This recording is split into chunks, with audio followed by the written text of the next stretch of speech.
When you don't know what to do, the first and most powerful step is to acknowledge your own limitations. This is not weakness. It is the posture that attracts divine help. Many people remain stuck in seasons of confusion because they are too proud to admit that their wisdom is not enough. There are moments life brings you into a corner where every strategy you know fails, every connection becomes silent, and every door you try to open refuses to respond. It is in those moments that God waits for a simple confession from the depth of your heart. Asterisk, Lord, I don't know what to do. Asterisk, that confession is not the language of defeat. It is the language of surrender. Sometimes God allows life to push you into tight places so that your confidence in your own understanding will break.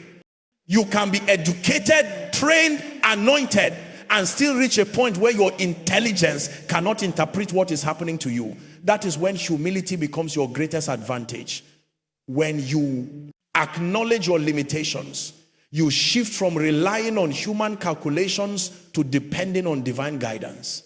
You stop fighting battles that require God's hands, and you stop trying to take steps that only God can empower. There is a type of clarity that only comes when a man is humble enough to say, Father, lead me. There are people who prolong their pain because they keep pretending that they know what they are doing. They make rush decisions out of pressure, or they act strong because they are afraid of looking weak. But destiny does not respond to pretense. It responds to sincerity before God. When you approach him with honesty, you create room for his wisdom to enter your heart. God does not guide those who claim to know the way. He guides those who admit their dependence on him. In scripture, the people who encountered the greatest guidance were those who first acknowledged their helplessness. Jehoshaphat said, we have no might against this great army, neither know we what to do, but our eyes are on you. That admission shifted the battle from their hands to God's hands. Many times guidance does not begin when you start asking for direction. Guidance begins when you stop pretending. When your heart becomes quiet enough to say, Lord, I cannot do this without you. That is when light begins to rise. Acknowledging your limitations also protects you from unnecessary anxiety. When you insist on controlling everything, confusion becomes heavier. But the moment you release that burden, you will feel strength returning. You were never designed to handle life alone. You were never created to walk blindly. That inner peace you desire comes from trusting the one who knows the end from the beginning. Surrender is not passive, it is active faith. It is the decision to step back and allow God's wisdom to speak louder than your fears. When you don't know what to do, humility positions you for supernatural intervention. You begin to realize that silence is not abandonment, it is preparation. Closed doors are not punishment, they are divine protection. And uncertain seasons are not signs that God is confused. They are moments where he's strengthening your dependence on him. You cannot truly seek God's presence, remain still, recognize his last instruction, or receive wise counsel until you first come to this place of inner humility. Clarity comes when pride dies. Light comes when surrender begins. And the moment you acknowledge your limitations, heaven becomes ready to guide you. When you don't know what to do, the greatest mistake is to chase answers while ignoring the one who gives them. Many people want solutions, directions, and prophetic clarity, but they are not interested in the presence of God. Yet in the economy of the spirit, God does not reward desperation for answers. He rewards desperation for him. When confusion surrounds your life, you must learn to seek his presence before seeking his instructions. Because in his presence, clarity is not forced, it flows. Guidance is not demanded, it is revealed. There are moments when you pray and it feels like nothing is changing. You open scripture and nothing seems to speak. You listen to messages, but your heart still feels heavy. Those moments are not signs that God is far. They are signs that your spirit is being pulled into deeper intimacy. Confusion is sometimes the divine strategy that disconnects you from every other voice so that you can hear his voice clearly. When you seek him, not as a means to an answer, but as the center of your life, even the things that once overwhelmed you begin to look small. Many times the direction you desperately want is hidden inside the peace that only his presence can give. You can receive instructions and still be afraid, but you cannot stay in his presence and remain confused. His presence carries a calming power that silences fear, quiets anxiety, and restores spiritual balance. That is why people who genuinely seek God before seeking answers always take decisions with unusual clarity. They do not rush, they do not panic, they do not guess, because his presence becomes their atmosphere. And in that atmosphere, confusion cannot survive. There are situations where God will intentionally withhold details until you come closer. Not because he enjoys your discomfort, but because he knows that if he gives you the answer too quickly, you will forget him too quickly. Sometimes the journey is the training, the waiting is the shaping.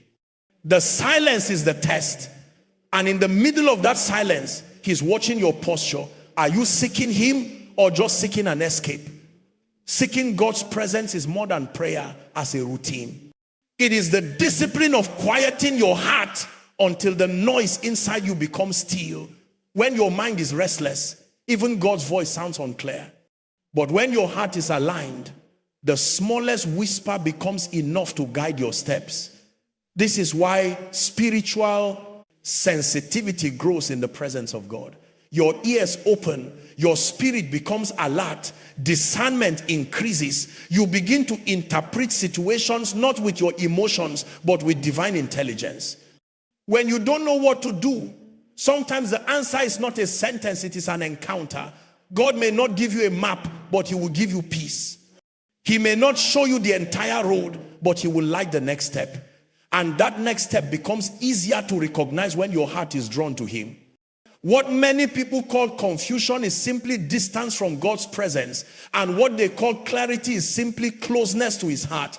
Every other key to navigating confusion flows from this one. You cannot stay still until his presence settles you. You cannot discern his last instruction unless your heart is aligned with him. You cannot recognize wise counsel unless his presence sharpens your discernment. The presence of God is not an accessory to your decision making. It is the environment that empowers decision making.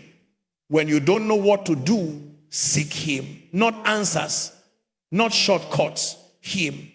Because the God you seek in confusion becomes the God who guides you into clarity. And when you finally find direction, you realize the real miracle was never the answer. It was his presence that strengthened you while you waited. When you don't know what to do, one of the greatest disciplines you must learn is the discipline of being still. Confusion has a way of pushing people into panic, into hurried decisions, and into actions that are not inspired by wisdom. Many destinies have been damaged, not because God didn't want to guide them, but because they moved too fast when they should have remained still. Stillness is not laziness, it is a spiritual posture. It is the ability to say, I refuse to let fear control my next step. In moments where life overwhelms you, movement can be more dangerous than silence. When your heart is unsettled, every decision becomes a risk. Stillness is a weapon because it protects you from the influence of your emotions. Emotions are terrible counselors. Fear is a terrible instructor. When the heart is under pressure, you start imagining problems that don't exist, exaggerating threats that are not real, and assuming outcomes God never intended. Stillness allows your spirit to catch up with your situation. It gives you the time to interpret what is happening from a place of peace rather than panic. That peace becomes the foundation for clarity. When you rush in confusion, you often move outside of the divine timing of God. And when you step outside his timing, even the right decisions will produce the wrong outcomes. There are moments when God deliberately closes every option so that you have no choice but to be still. It is not punishment, it is preservation. He is protecting you from engaging in battles you are not ready for. He is shielding you from relationships, transactions, and decisions that would bring regret. The silence of God is sometimes safer than the answer you think you want. Stillness is also the place where God heals your perspective. Confusion distorts your vision. Stillness restores it. When you pause long enough, you begin to see that not every closed door is an attack. Not every delay is a setback. And not every silence is rejection. Sometimes you think you are waiting for God, but God is waiting for your emotions to calm down so that you can finally hear him. His voice is gentle, and gentle voices are not heard in noisy hearts. When you take time to be still, you create space for revelation to rise. This is why seeking God's presence and staying still always work together. His presence quiets your mind, and stillness allows his wisdom to settle in your heart. When the atmosphere of your heart becomes calm, instructions begin to surface effortlessly. You don't have to force direction. It comes naturally. Many great decisions are not made in moments of energy. They are made in moments of quietness. Stillness also gives God room to fight battles on your behalf. Some of the things you are trying to fix with your strength are things only his hand can handle. When you stay still, you are declaring, Lord, this battle is bigger than me. Take over. And God has never lost a battle placed in his hands. Sometimes the victory you are praying for will only manifest when you stop interfering with his process. When you don't know what to do, stillness protects you from the trap of comparison. If you keep looking at what others are doing, you will feel pressure to move even when God is telling you to wait. Stillness reminds you that your journey has its own timing, its own rhythm, and its own divine schedule. It disciplines your soul to trust God even when nothing seems to be happening. Every other key, seeking his presence, revisiting his last instruction, recognizing wise counsel, trusting his sovereignty, becomes clearer when your heart is still. Stillness does not mean inactivity. It means inner stability. It means you are ready to hear, ready to receive, and ready to follow once the instruction comes. When you don't know what to do, be still, because the God who walks in silence is the same God who speaks in clarity. And those who learn the art of stillness never miss divine direction. When you don't know what to do, one of the most overlooked yet important principles is to revisit what God already told you.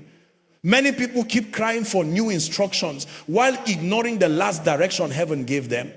Confusion often appears when we abandon the previous word, the previous prompting, the previous scripture, or the previous assignment. God is not a talkative. He speaks with purpose.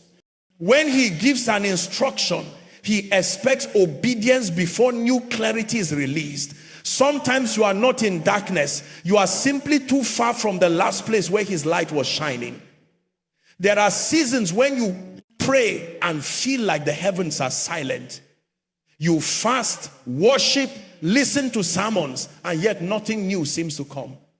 In those moments, you must learn to pause and look backward. What was the last thing God impressed on your heart? What was the last verse that kept coming alive? What was the last counsel you received from a destiny voice? What was the last conviction you ignored because it was inconvenient? The direction you are crying for may already be hidden in something God told you long ago. Revisiting God's last instruction protects you from unnecessary wandering. Many times the path forward is backward, back to obedience, back to alignment, back to the place where you stop listening. Destiny does not move according to your pace. It moves according to your obedience. If God told you to forgive and you refused, no matter how many prayers you pray about new opportunities, you will find the heavens quiet. If he told you to study, connect, disconnect, sow, or be patient, and you ignored it, you will feel stuck. Not because God abandoned you, but because you left the last place where his voice was clear. This is why stillness is important. When your heart is calm, you begin to remember things you ignored in haste. The presence of God refreshes your mind and brings forgotten instructions back into focus. Sometimes you think you lack direction, but the truth is you lack remembrance. God rarely speaks without purpose. Every instruction is a seed, and seeds don't die just because you forgot them. They remain until you return to them. When you revisit what God told you, you begin to see how his instructions connect like pieces of a puzzle. What didn't make sense 2 years ago may become the exact wisdom you need today. What looked small then might be the key that unlocks your current season. God speaks with eternity in mind, and sometimes his words grow in relevance as you mature. Going back to his previous guidance helps you recognize patterns in how he leads you. It teaches you consistency, and consistency builds spiritual sensitivity. Revisiting instructions also protects you from emotional decisions. When you feel lost, your emotions can push you into actions that contradict the will of God. But returning to his last word anchors you. It reminds you that God does not change his mind because you became anxious. His instructions remain stable even when your feelings are unstable. Clarity is restored when you align again with what he already said. Sometimes the breakthrough you are praying for depends on fulfilling an instruction you left incomplete. God does not give new assignments to people who abandon old ones. And he will not give new directions to someone who refuses to obey previous directions. If heaven seems silent, it may not be silence, it may be consistency. God is pointing you back to the place where obedience stopped. When you don't know what to do, don't just look ahead, look back. Ask yourself, asterisk, what did God already say? What did I stop doing? What did I abandon out of fear or distraction? Asterisk. The moment you reconnect with the last instruction, it is like reconnecting wires that carry divine electricity. Suddenly the flow of clarity returns. Every other key, stillness, presence, wise counsel, and trusting God's sovereignty becomes more meaningful when you honor his previous words. Because the God who guides you today is the same God who was guiding you yesterday, and his wisdom never expires. If you return to his last instruction, that instruction will lead you into your next miracle. When you don't know what to do, one of the greatest gifts God gives you is the gift of wise and spiritual voices. Confusion becomes heavier when you isolate yourself, because isolation magnifies your fears and weakens your discernment. There are moments where your own mind is too overwhelmed to think clearly, and your spirit too burdened to interpret what God is saying. In those moments, the voices around you can either rescue your destiny or redirect your confusion. No matter how anointed, gifted, or experienced you are, you will always reach a point in life where you need counsel. Not every clarity comes from prayer alone. Some clarity comes from the right people speaking light into your situation. Surrounding yourself with wise voices is not a sign of weakness, it is a sign of maturity. People who think they know everything often remain stuck the longest. But those who understand that God uses people as channels of wisdom move forward faster. One conversation with the right person can save you from 10 years of mistakes. One piece of advice from the wrong person can ruin the direction of your life. Every destiny has voices behind it. Your progress will always reflect the quality of voices you have allowed into your environment. When you don't know what to do, you must become intentional about who you listen to. Not everyone who speaks is qualified to guide you. Not everyone who loves you has the spiritual intelligence to direct you. Some people give advice based on fear, some based on jealousy, some based on their own wounds. But there are voices God plants in your life. Mentors, pastors, prayer partners, spiritually mature friends who carry a unique grace to help you see what you cannot see.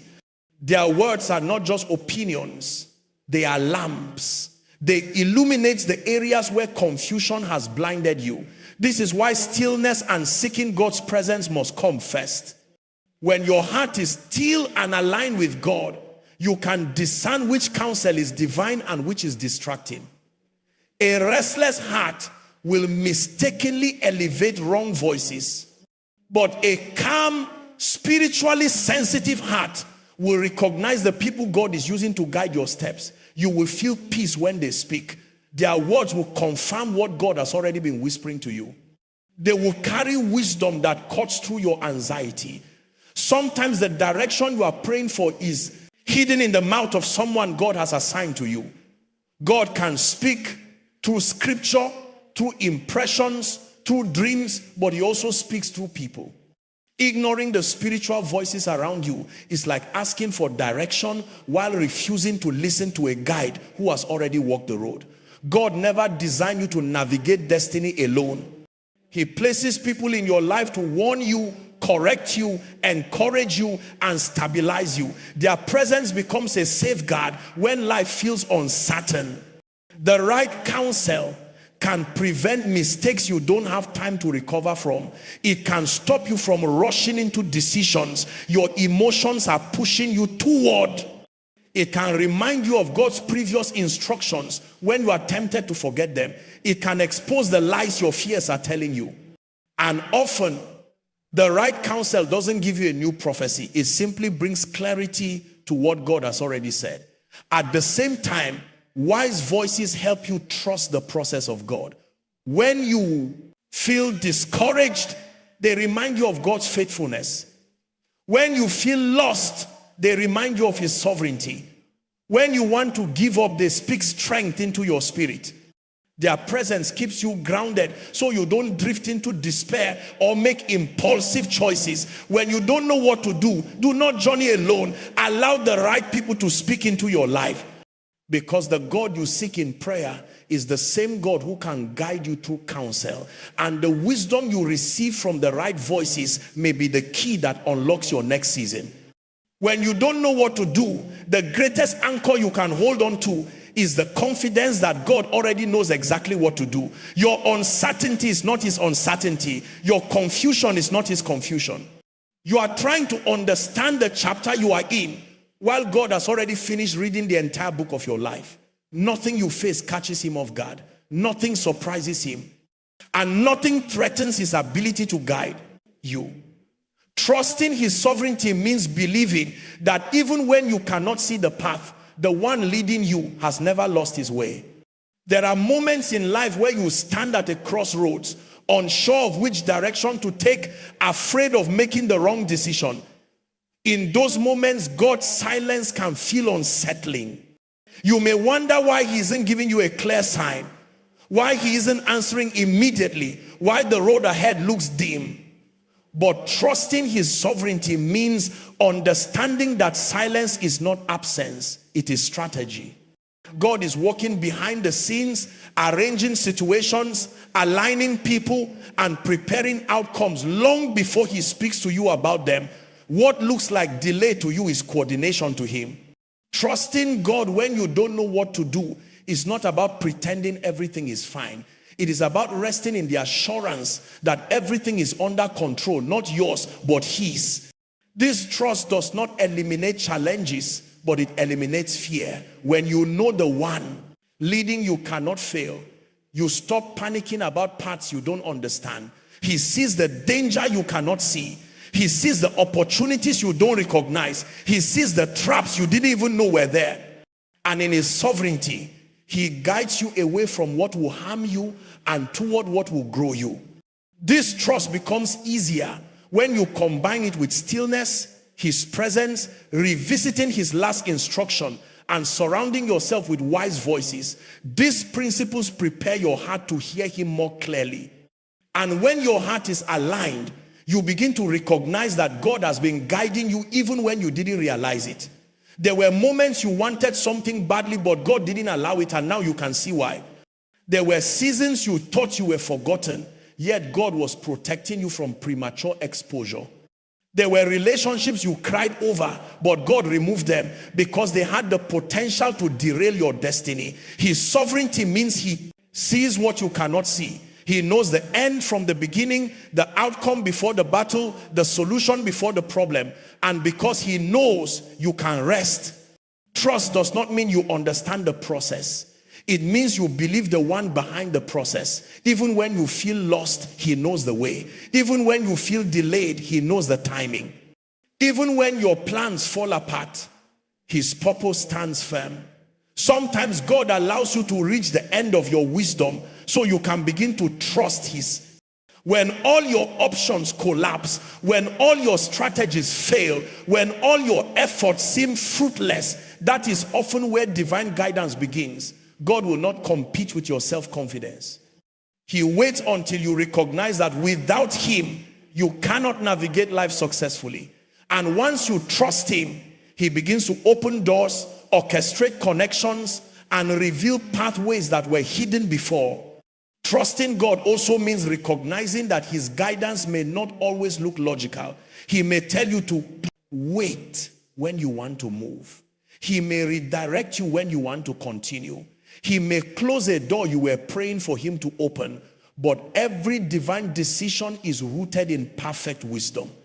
When you trust his sovereignty, you no longer judge his faithfulness by your understanding. You trust that if he withholds something, it is for your good. If he delays something, it is for your preparation.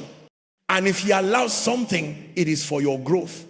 When you don't know what to do, you can trust the one who has never been confused. Trust his process.